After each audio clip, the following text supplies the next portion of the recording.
Hace 60 años, Gran Bretaña albergaba el mayor espectáculo del planeta. Cada septiembre, miles de personas acudían en manada hasta Forborough, en Hampshire, y se pasaban el día mirando fijamente al cielo. Lo que veían atravesando el aire eran sorprendentes máquinas volando a velocidades increíbles, y todas funcionando con lo que parecía ser una tecnología del futuro.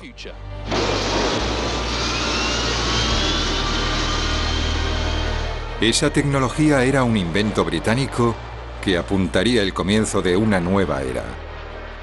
La era de los aviones a reacción. El ruido y la velocidad, quiero decir. Para un niño pequeño era el paraíso absoluto. Gran Bretaña tenía una industria de la aviación de primera categoría. Esas multitudes en Forborough no solo divisaban aviones, sino que confiaban en que estaban viendo el futuro de su país.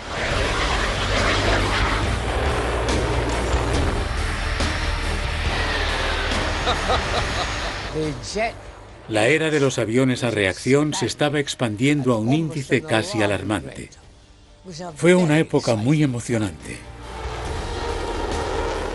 Subías a 1200 metros en un minuto, hacías un picado desde 1800 o 2000 metros y en un momento estabas a 80 o a 160 kilómetros de la base. De repente era un mundo nuevo. El motor a reacción fue una exportación lucrativa y los aliados de la guerra hacían cola para comprarlo. Fue una pieza poderosa de armamento militar y en la Guerra Fría los viejos amigos ahora eran enemigos. Gran Bretaña se enfrentaba ahora a un enorme dilema. El motor a reacción mantuvo la esperanza para la reactivación económica de una nación en bancarrota por la guerra, pero su venta podría alterar el equilibrio de poder en el nuevo orden mundial. El país tuvo que decidir la mejor forma de aprovechar esta nueva pericia, sabiendo que una decisión equivocada podría resultar desastrosa.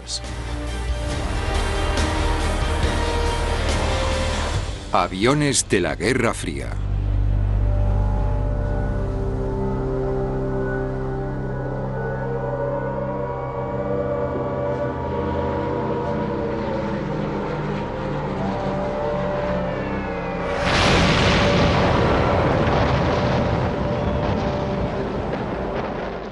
La noche del 14 de septiembre de 1940, un avión de la Luftwaffe se estrelló en Coventry. Aquellos aviones trajeron fuego y destrucción prácticamente a todo el centro de la ciudad, llevándose consigo 4000 viviendas y 3/4 partes de las fábricas de la ciudad. Este lugar, la catedral medieval de Coventry, quedó completamente en ruinas. Fue el peor ataque de toda la Blitz, pero pocas ciudades de Gran Bretaña quedaron indemnes.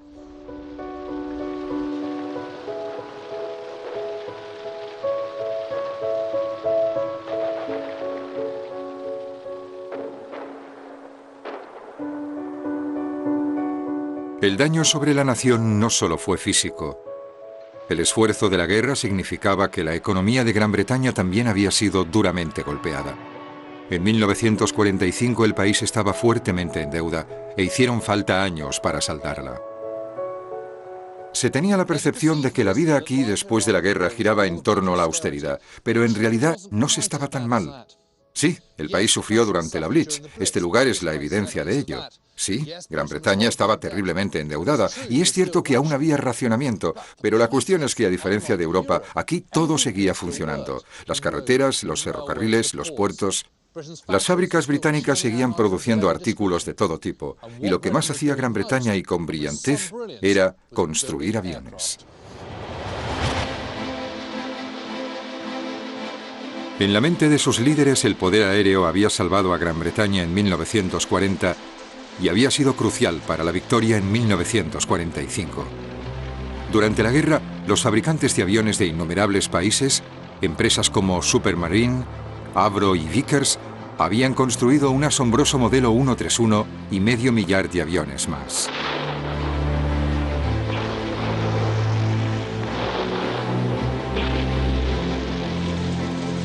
En 1944 había más británicos construyendo aviones que sirviendo en el ejército. Y llegado el tiempo de paz, se creía que aquella industria sería la salvación del país. Nuevos aeródromos, nuevas fábricas de aviones, nuevas fábricas de armamento. Todas esas cosas se construyeron porque ahí es donde se pensaba que estaba el futuro. Por lo tanto, Gran Bretaña era al menos más bien un estado de guerra que un estado de bienestar. Estaban tratando de construir no solo una nueva Jerusalén, sino una nueva Esparta también.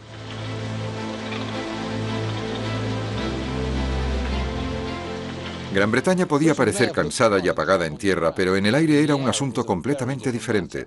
Surcando los cielos como un rayo, había aviones ultramodernos y muy veloces con diseños y formas futuristas.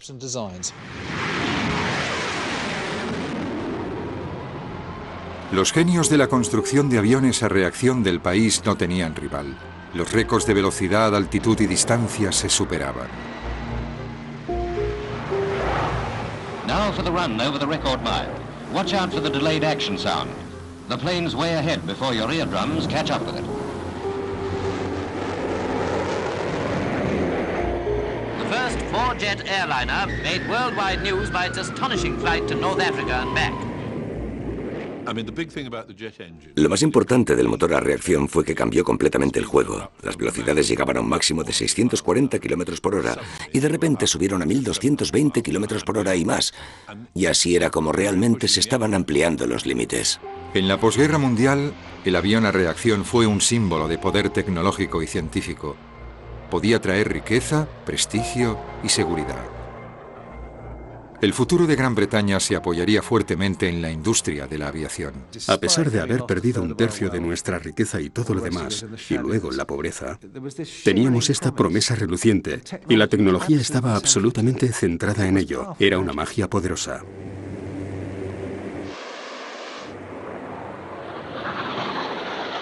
Pero esa magia tenía usos oscuros. El motor a reacción estaba cambiando el mundo, pero el mundo también se alteraba rápidamente. Fue la época de la Guerra Fría. Atrás quedaban las viejas seguridades, el imperio se desmoronaba y dos nuevos superpoderes estaban surgiendo. Gran Bretaña ahora tenía que luchar por su lugar en el escenario mundial. To the British aircraft industry, the turbine jet had brought a golden opportunity. In this new form of air travel, Britain has the chance to make up the leeway lost in the war.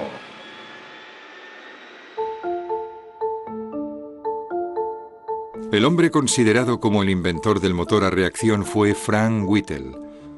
Años antes de que diese comienzo la Segunda Guerra Mundial, el joven cadete de la Royal Air Force había estado trabajando sobre una idea que cambiaría el mundo. This is the turbine jet. Air and fuel ignited in combustion chambers. Now, in the path of the rushing gas, insert a bladed wheel, a turbine. Link the turbine to a powerful fan. Under fierce compression, the temperature rises, and the expanding gas roars from the jet pipe with tremendous force. When they start it up, stand back. Its flaming breath is white-hot gas. Al comienzo de la guerra, Whittle demostró la viabilidad de un nuevo tipo de motor más potente. El siguiente paso era averiguar si podía volar.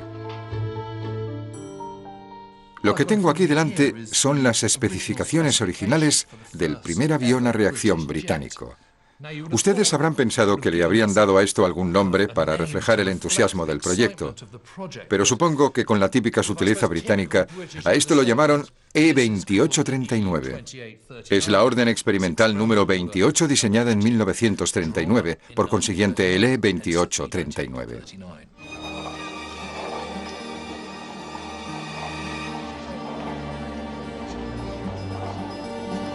El primer avión a reacción británico pronto estaría listo para su vuelo inaugural.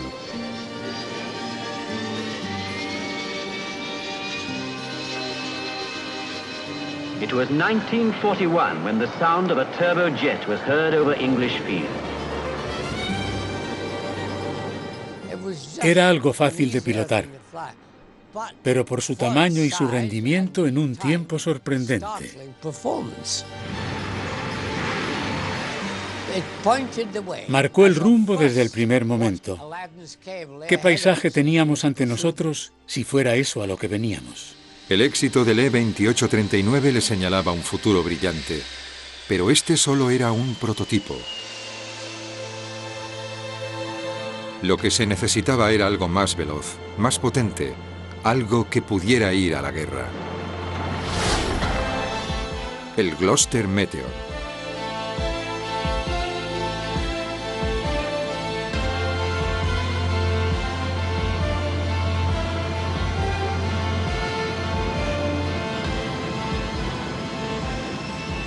Podéis ver cómo el Gloster Meteor desciende del E-2839. Tiene el mismo tipo de fuselaje y las mismas alas cortas y gruesas. Pero este no era un avión experimental, este era un avión de caza operativo completamente funcional, rápido, potente, armado de potencia para un rápido índice de ascenso, y se puede escuchar el sonido de los motores gemelos, el poder y el potencial de estos. Se puso en servicio en 1944, cuando aún eran tiempos de guerra, la era de los Spitfires, de los Focke-Wulfs y de los Mustangs. Pero cuando la gente escuchó estos motores por primera vez, lo que estaban escuchando era el sonido del futuro.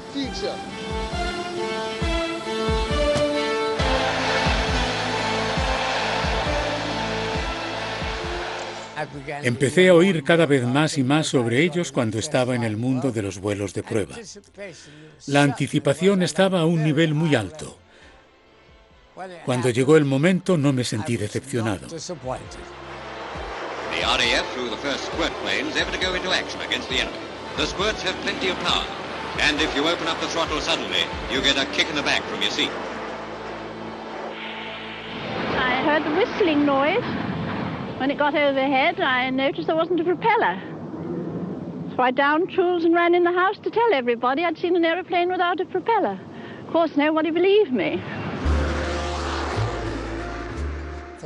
Por primera vez tenías una vista total sin interrupciones delante de ti y ya no estaban esos grandes motores de pistón. Una vez en el aire, lo sorprendente era la aceleración.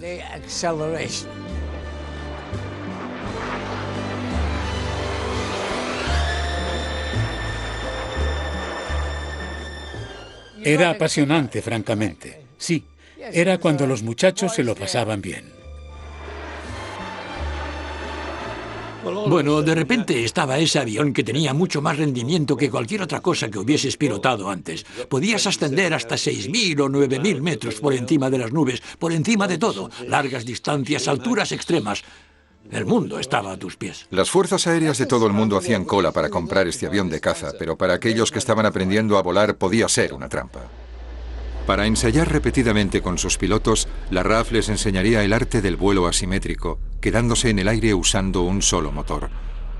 En un avión dirigido con una hélice era complicado, en un Meteor podía ser mortal. La posición de los motores sobre el ala era el problema. Ahí es donde estarían las hélices, pero la propulsión de un turborreactor era tan potente que si un motor fallaba, hacía que el avión fuera muy difícil de manejar. The scene of devastation in the Sussex village shows the tragic aftermath of the crash of an RAF Meteor jet. Reports say that the aircraft first hit a bungalow, then one of its tanks exploded, and the blazing fuel added to the havoc.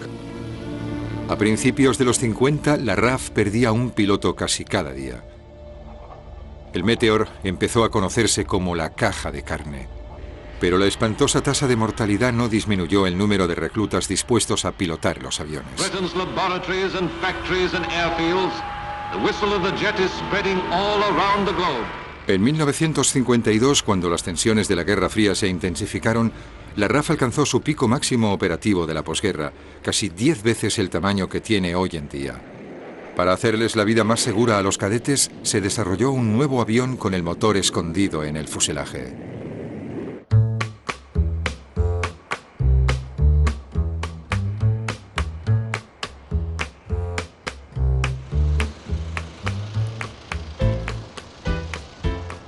Este es un avión Provis. Su papel principal en la RAF fue el de un avión de entrenamiento, una tarea que realizó durante más de 35 años. Es un maravilloso ejemplo de pura tecnología aeronáutica de los años 50. Lo más importante para mí es que tiene 2 asientos, lo que significa que puede llevar a un pasajero. Decir que estoy emocionado es algo que se sobreentiende.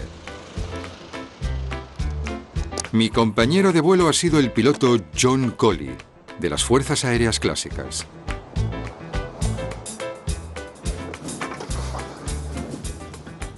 Su olor a combustible y metal es maravilloso.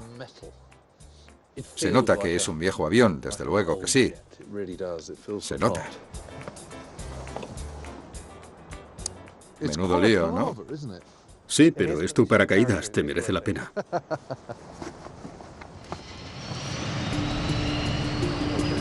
Una vez que estemos en el aire, la presión aumenta. Y el ruido del motor aumenta. Solo puedes imaginarte lo que uno de esos pilotos en formación debía haber sentido al montarse en uno de estos por primera vez en los años 50. Totalmente, esta era la primera aeronave en la que jamás habrían volado.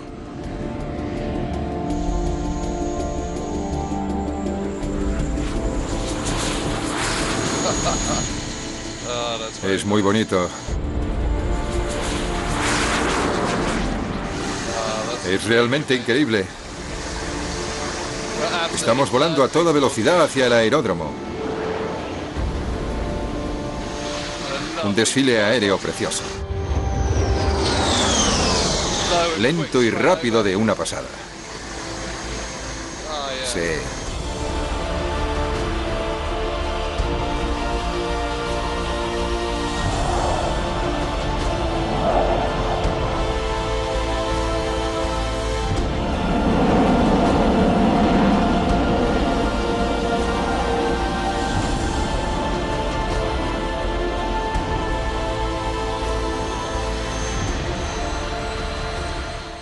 ¿Cómo sabes cuando ingresas en la RAF y, como joven piloto, ingresas sabiendo que, bueno, que al menos 1 o 2 de tu curso no lo iban a conseguir?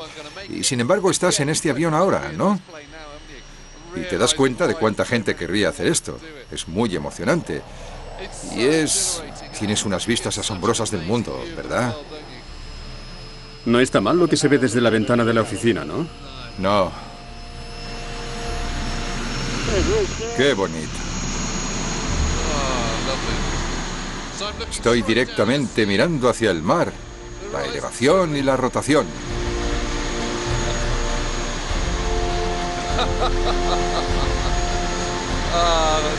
Esto es muy divertido.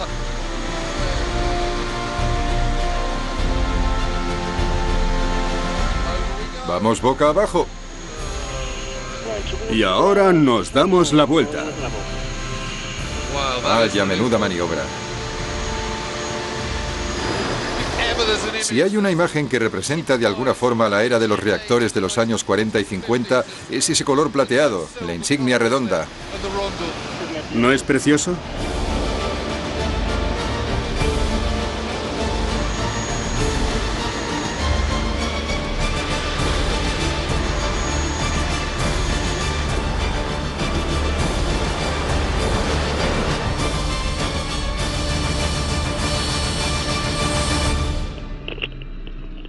Y ya hemos llegado. Fantástico. Muchas gracias. A principios de los años 50, la Guerra Fría estaba suponiendo un gasto en defensa para Gran Bretaña de un asombroso 10% del presupuesto nacional.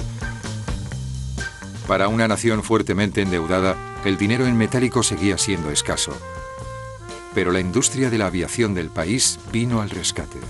Este es el Vampire, uno de los primeros aviones de caza británicos. Tiene 2 colas, la cabina de mando está totalmente hecha de madera. Este avión estuvo operando a finales de la Segunda Guerra Mundial, pero creo que aún sigue teniendo un aspecto increíblemente futurista. El Vampire tuvo un enorme éxito. Se construyeron más de 3.000 y se vendieron a más de 30 fuerzas aéreas diferentes en todo el mundo. Con la Guerra Fría intensificándose rápidamente, el mundo ahora miraba hacia la tecnología aeronáutica para defenderse. Y para los compradores eso significaba asistir al mayor escenario de la aviación, el espectáculo aéreo de Farnborough. At Farnborough Aerodrome, the Society of British Aircraft Constructors have proved once again that their inventive genius is second to none. And the great variety of aircraft and equipment, together with thrilling performances by famous test pilots, aroused the keenest interest from foreign visitors. Podías ver ejemplos de uniformes de las fuerzas aéreas de todo el mundo. Venían a ver lo que los británicos ofrecían y teníamos mucho que ofrecer.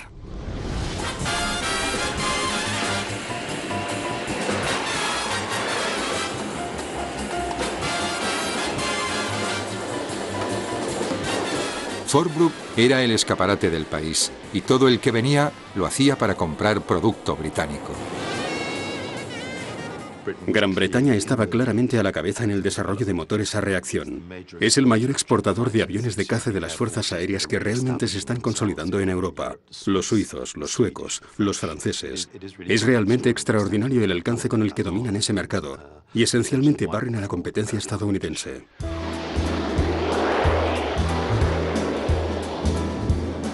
La economía de posguerra de las naciones ahora estaba invirtiendo fuertemente en aviación. Más de 250.000 de británicos estaban construyendo motores y aviones. El avión a reacción se había convertido en el gran negocio. Gloucester Ground Attacker, a 24-rocket Meteor nicknamed the Reaper. The machine is a fast, hard-hitting, close-support fighter bomber, one of the best flying today.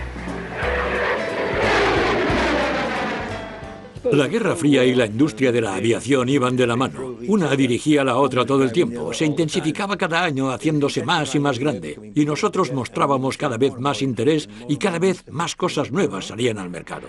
The Hawker P-1081 is a fighter that goes like greased lightning. The Vickers 535 is another.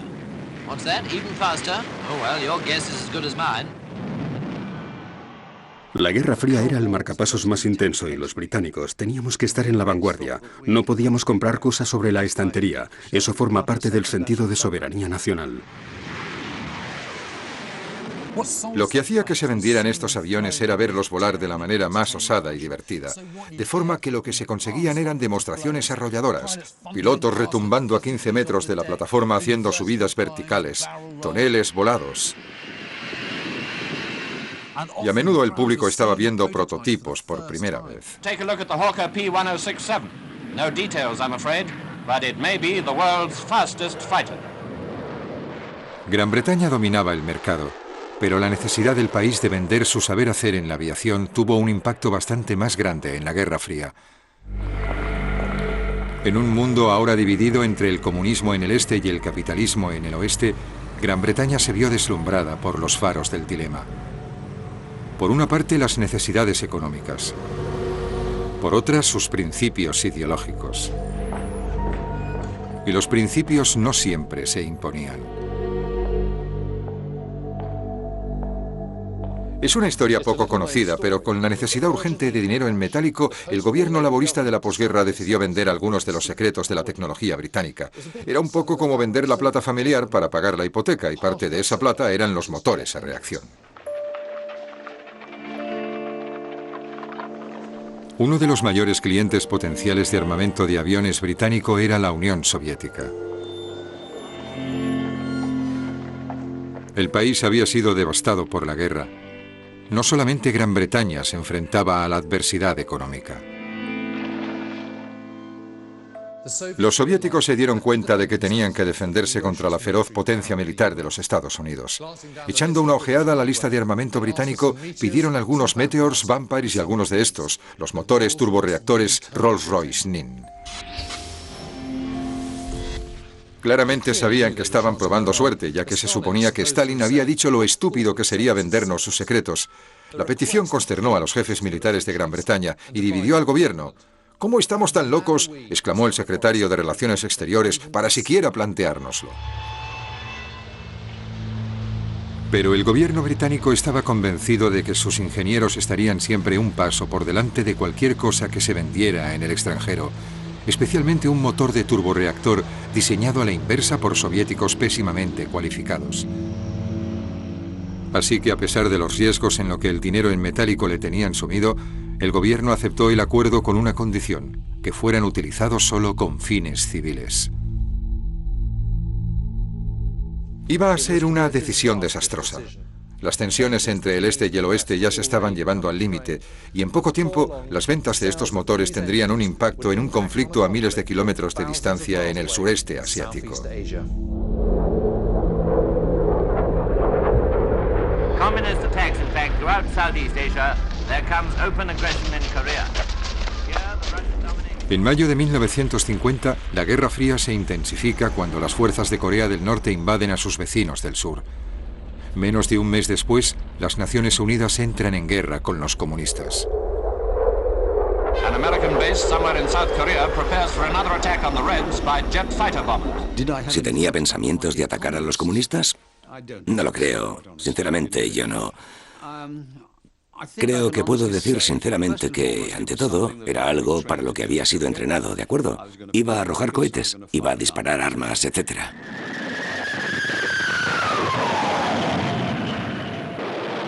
Al inicio del conflicto, cazas y bombarderos a reacción de Occidente recorrían los cielos de Corea del Norte a voluntad. Pero pronto apareció un nuevo avión que lo superó todo. Los rusos construyeron el Mikoyan Gurevich, más conocido como el MiG-15. Miré hacia abajo y vi un F-80, que era una estrella fugaz, huyendo como un murciélago despavorido, seguido muy de cerca por un par de MiG-15. El otro piloto y yo dijimos, vamos a por esos maricas. Así que aceleramos y fuimos a perseguir a esos MiG. Y entonces dejé caer los misiles, que fueron justo a parar entre los dos MiG. Recuerdo que pensé que los tenía bien a tiro, pero este tipo se fue en esa dirección y este tipo se fue en esta dirección. Ese tipo al que perseguí aceleró, salió zumbando y se quitó del medio. No lo volví a ver más, claro. El MiG-15 era al menos 160 kilómetros por hora más rápido que cualquier avión que el Reino Unido o los Estados Unidos tuvieran, y eso se debía a tres cosas. Sin asiento eyectable, este era ligero. Tenía las alas hacia atrás. Pero la tercera razón era que funcionaba con un motor británico.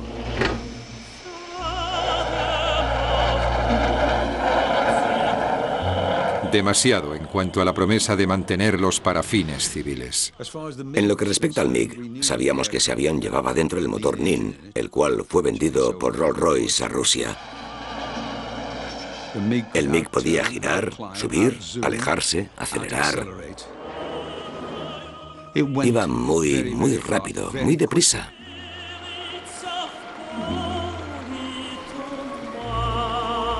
El MiG-15 se convirtió en uno de los cazas con más éxito jamás pilotados. Se fabricaron más que ningún otro avión a reacción militar o civil. Por tanto, irónicamente, las copias de producción soviética del motor NIN superaron con creces al original de Rolls-Royce.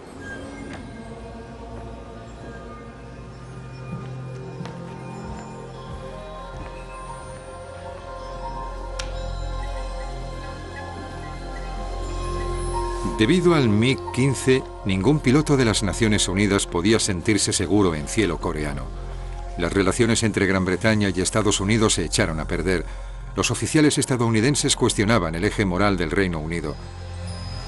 Incluso les amenazaron con restringirles la ayuda. Al final, puesto que los dos países eran aliados en el conflicto, dejaron pasar el asunto discretamente. Para mantener su influencia en el mundo, Gran Bretaña debía permanecer codo con los Estados Unidos. En la vertiginosa carrera armamentística, esta política no era precisamente barata. El Reino Unido estaba gastando grandes cantidades en sus fuerzas armadas no solo para defenderse contra la amenaza soviética, sino también para ser aliado de Estados Unidos. Pero en 1950 Gran Bretaña aún tenía enormes deudas. El té, el bacon y el azúcar habían sido racionados solo un año antes de que la libra hubiera sido devaluada para fomentar las exportaciones más baratas. La necesidad de moneda extranjera era de suma importancia y la aviación y el motor a reacción seguían siendo la mejor apuesta de Gran Bretaña.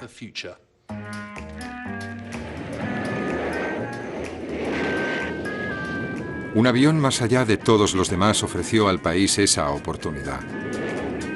Cuando el Comet apareció en el espectáculo aéreo de Farnborough en 1949, causó sensación. It represents the first of a new generation of jet airliners and holds promise of a briefer, smoother passage for the air traveler of tomorrow. Incluso la primera experiencia de la familia real con un avión a reacción fue en un Comet. El avión se convirtió rápidamente en la joya de la corona de la aviación británica. Estuvimos bastante maltrechos hasta bien entrados los 50. Por supuesto en las ciudades, quiero decir que los lugares bombardeados eran muy familiares en Londres y todo necesitaba una mano de pintura. Y sin embargo, sí que veías el espectáculo del meteoro del Comet resplandecientes. Y eso fue una notable yuxtaposición, y el año 53 fue el apogeo de todo esto, porque fue entonces cuando la joven y bella reina fue coronada. Una expedición de la Commonwealth había escalado el Everest justo a tiempo. Era una conjunción perfecta. Pero también alcanzamos el récord de velocidad aérea.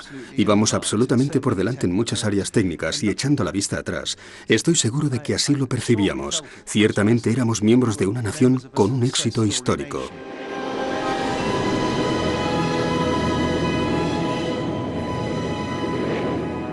El Comet podía volar más alto y más rápido que cualquier otro avión de pasajeros y con cierto margen. El tiempo de viaje se redujo a la mitad. Esto hizo que el mundo se encogiera.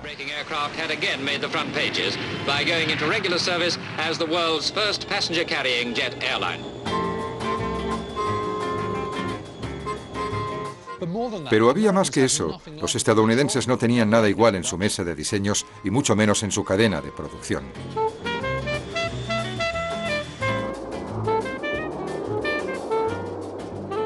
Si Gran Bretaña podía vender el Comet a nivel mundial, eso garantizaría la demanda de repuestos, de mantenimiento, de pedidos de nuevos motores y posiblemente de flotas enteras de aviones. El Comet puso a Gran Bretaña a años por delante del resto del mundo y le dio una oportunidad única para acorralar el mercado durante una generación. En 1953, Havilland había firmado pedidos de 50 Comet y estaba negociando para unos 100 más. El éxito parecía asegurado. Pero había un problema. Este podía haber sido un avión civil, pero en la Guerra Fría cada nueva tecnología tenía un doble propósito. Si el Comet podía viajar más rápido y más lejos que nada anteriormente, entonces se podría aplicar lo mismo en un bombardero.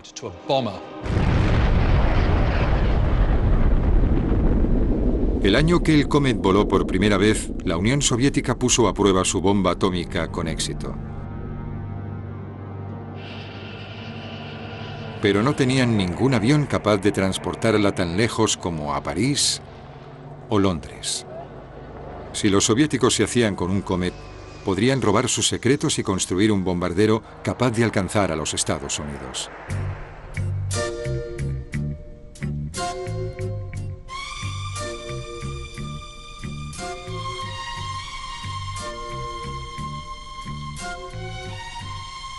Los estadounidenses intentaban ahora parar la venta de la más reciente tecnología de la aviación británica a cualquier país.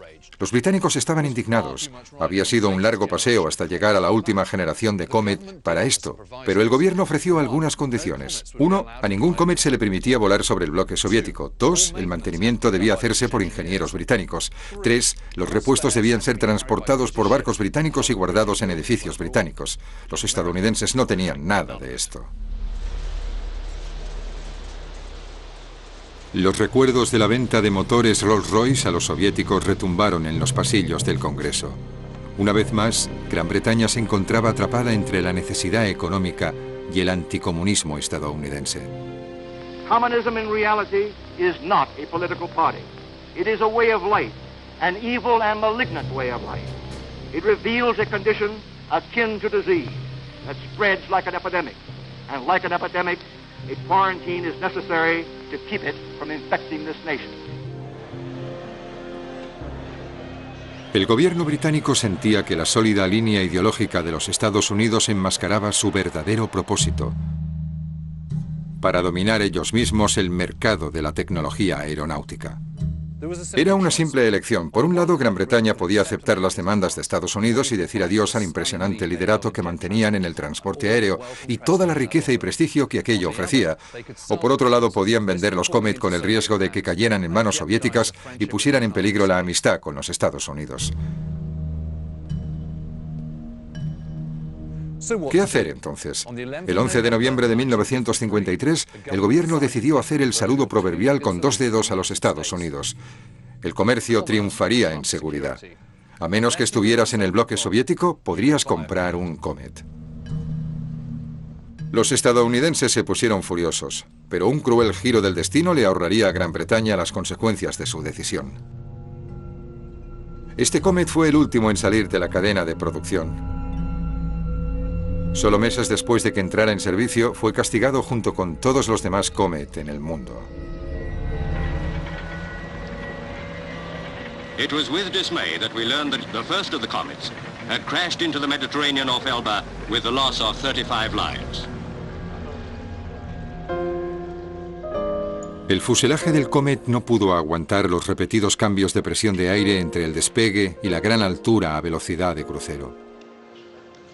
This is the tragic scene of the Comet disaster near Calcutta. The aircraft carried 37 passengers and a crew of 6. All lost their lives. Hubo más accidentes fatales. Las ventas de la aeronave cayeron en picado. El juego había terminado, y este avión en concreto nunca volvió a desplazar a ningún pasajero con billete. Ahora es una pieza de museo, el último Comet de la marca 1 que queda. Mediante una enorme inversión del gobierno, el avión fue finalmente rediseñado y reforzado. Pero por entonces los fabricantes estadounidenses habían desarrollado su propio avión de pasajeros. El Comet fue barrido del mercado. Los desastres del Comet significaron la pérdida del liderato de Gran Bretaña en el transporte aéreo y con ello todas las riquezas que prometía. Pero al margen de esta tragedia había, supongo, un pequeño aspecto positivo. La tecnología del Comet ya no caería en manos soviéticas y la especial relación de Gran Bretaña con los Estados Unidos se salvó. El país era ahora un socio menor en la relación con su superpoderoso aliado. Y con ello llegaron nuevas responsabilidades. Washington sabía que los soviéticos pronto desarrollarían la capacidad de bombardear el continente americano. La estrategia de los Estados Unidos era simple: atacar a la Unión Soviética primero. Sin embargo, la tarea no era sencilla. Si los estadounidenses querían arrojar una bomba nuclear sobre las ciudades rusas, había un significativo y peligroso obstáculo que tenían que superar, concretamente las defensas aéreas soviéticas, misiles tierra-aire y aviones interceptores. La mejor manera de evitar esto era volar a gran altura o por la noche, pero eso significaba que ver el objetivo era casi imposible. Lo que se necesitaban eran vuelos de reconocimiento para tomar fotografías de los objetivos mediante las imágenes del radar. Si luego se producía un ataque real, el bombardero podía hacer coincidir estas fotografías con lo que tenía en su pantalla, ya que no tenía por qué ver el objetivo con sus propios ojos. Todo estaba muy bien, excepto por el pequeño, aunque no insignificante problema de sobrevolar el territorio soviético durante la Guerra Fría.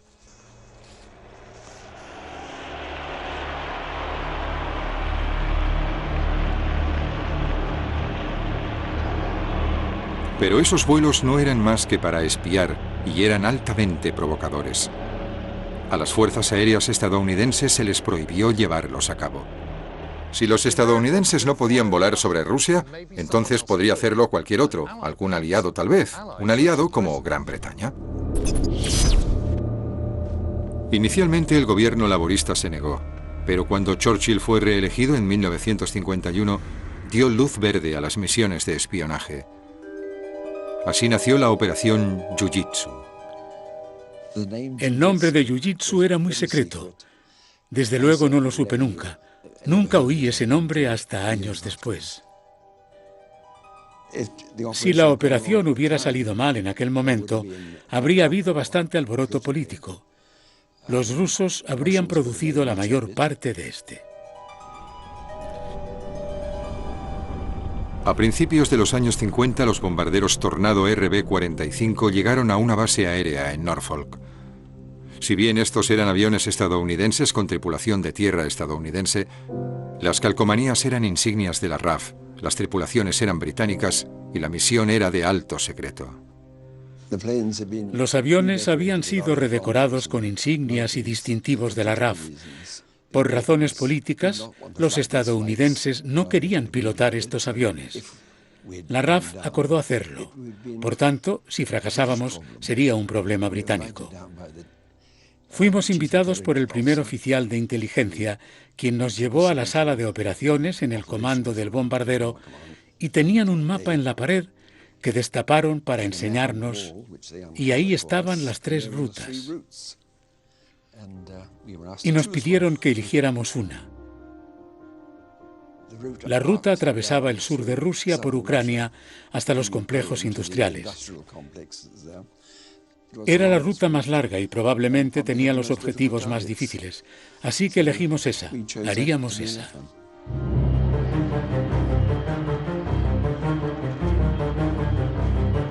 Rex Sanders fue uno de los navegantes de Jiu-Jitsu, responsable de tomar cientos de imágenes de radar de los objetivos rusos.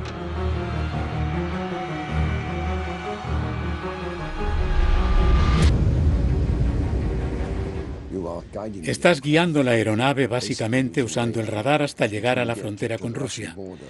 Y entonces empiezas a tomar fotografías. Localizamos más de 20 objetivos. Cada uno requería un recorrido de entre 80 y 100 kilómetros e ibas de un objetivo a otro. No hubo tregua en absoluto. Fue un trabajo muy duro.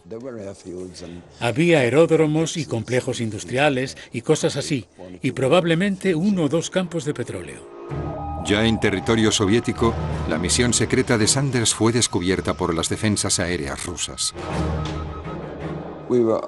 Llevábamos más de la mitad del ejercicio y de repente el avión entró en una ladera escarpada.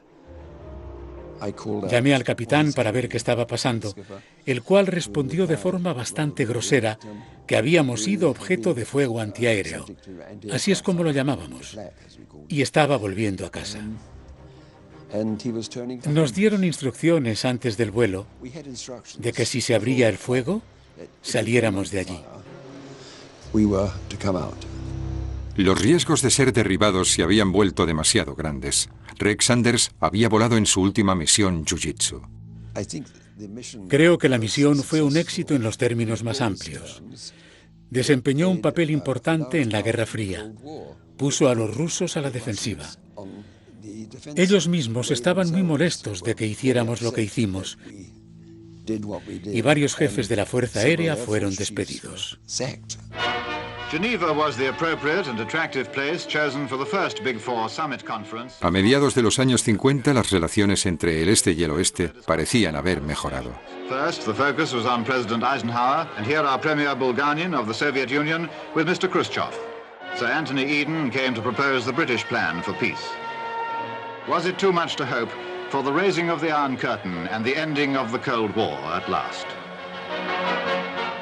En la Conferencia de Paz de Ginebra, el presidente Eisenhower propuso una política de cielos abiertos. Esto significaría que cualquier país podría volar sobre otro sin miedo a ser derribado. Nadie se dejó engañar por esto. Los soviéticos simplemente no tenían una aeronave capaz de volar sobre los Estados Unidos, como era bien consciente Eisenhower. De hecho, estuvo intentando conseguir un permiso para pilotar misiones de espionaje sobre Rusia. Ni qué decir tiene que Khrushchev rechazó educadamente la oferta. Lo que Eisenhower y Khrushchev sabían era que Estados Unidos podía volar sobre la Unión Soviética cada vez que quisiera. Los estadounidenses habían desarrollado un avión que podía volar a 20 kilómetros por encima de la Tierra, prácticamente en el límite con el espacio. A esa altura estaba más allá del alcance de cualquier cosa que los rusos pudieran lanzar sobre él. El avión espía era conocido como U-2.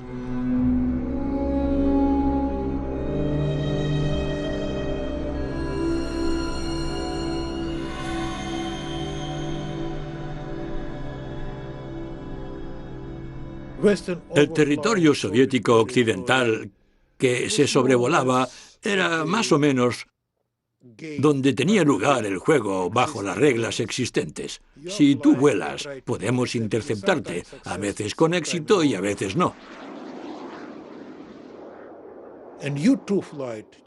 Y el U-2 cambió todo esto porque volaba tan alto que era imposible interceptarlo, técnicamente imposible.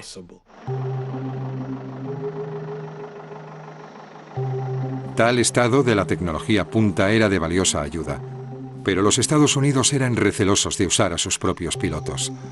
Una vez más se pidió a la RAF que hiciera el trabajo sucio de los estadounidenses. Actualmente el gobierno británico nunca ha admitido su participación. Como consecuencia de esto, el piloto de la RAF no quiere hablar. Así que he venido hasta Arizona a conocer al hombre que los entrenó, el teniente general Pat Halloran de la Fuerza Aérea estadounidense. Cuando aparecieron por primera vez en nuestra base de entrenamiento en Del Río, Texas, nos sorprendió que estuvieran allí. No teníamos ni idea. Nosotros, los que estábamos en el escuadrón, no teníamos ni idea de que venían, y no estoy seguro de que ellos lo supieran, porque hablando con ellos pensaban que venían a Estados Unidos a pilotar nuevos aviones de caza exóticos, y vieron el U-2, y no se lo podían creer, con esas grandes alas desgarbadas y ese aspecto planeador. Así que fue más tarde cuando descubrimos que en realidad estaban asociados con la CIA.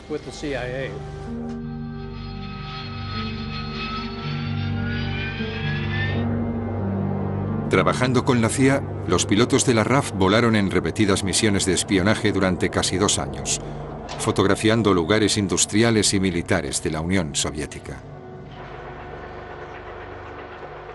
¿Y crees que, volviendo un poco la vista atrás sobre aquello, crees que fue una decisión valiente por parte de los británicos? Absolutamente. Cuando lo descubrimos vimos el cielo abierto. ¿Qué pasaba si uno de los británicos era derribado?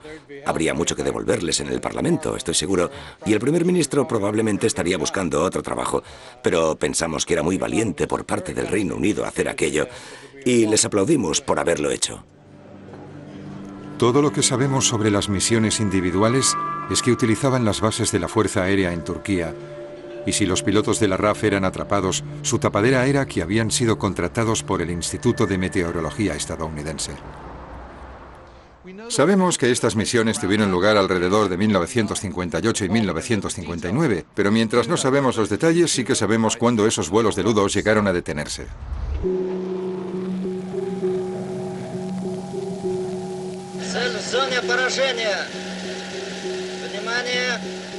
El 1 de mayo de 1960, los radares de defensa soviéticos localizan un avión espía U-2.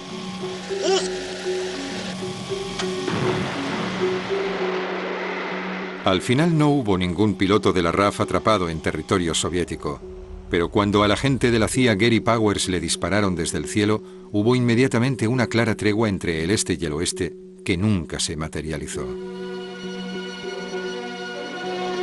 On display in Moscow, what's alleged to be the wreckage of the U-2 spy plane, which Russia claims to have shot down by rocket. Here is Captain Powers. He's to be put on trial, says Mr. Khrushchev. Проходил открытый судебный процесс над американским летчиком-шпионом Фрэнсисом Гарри Пауэрсом.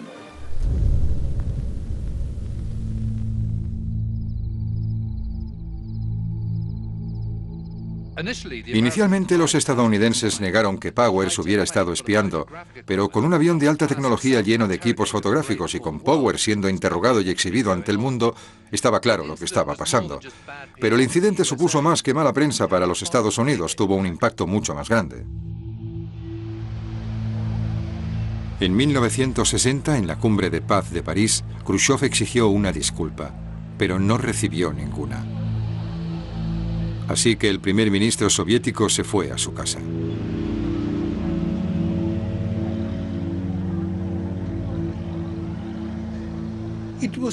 Fue sorprendente porque él no podía comprender por qué. ¿Por qué lo habían hecho? Por supuesto que los halcones estadounidenses querían destruir la ciudad y tener más corpus en el oeste, en la industria militar. Desde mi perspectiva, los halcones estadounidenses ganaron enviando a Gary Powers el 1 de mayo.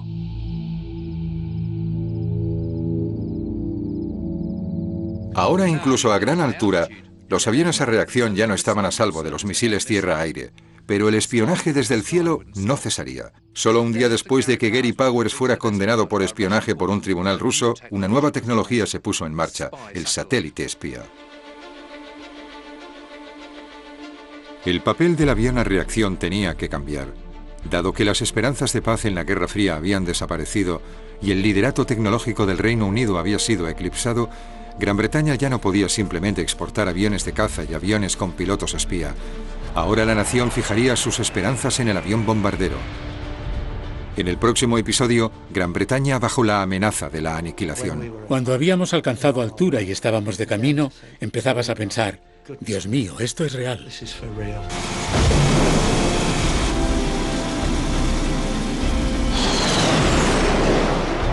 Ahora, para presentar una reclamación sobre la mesa del poder internacional, Gran Bretaña necesitaba su propia disuasiva nuclear.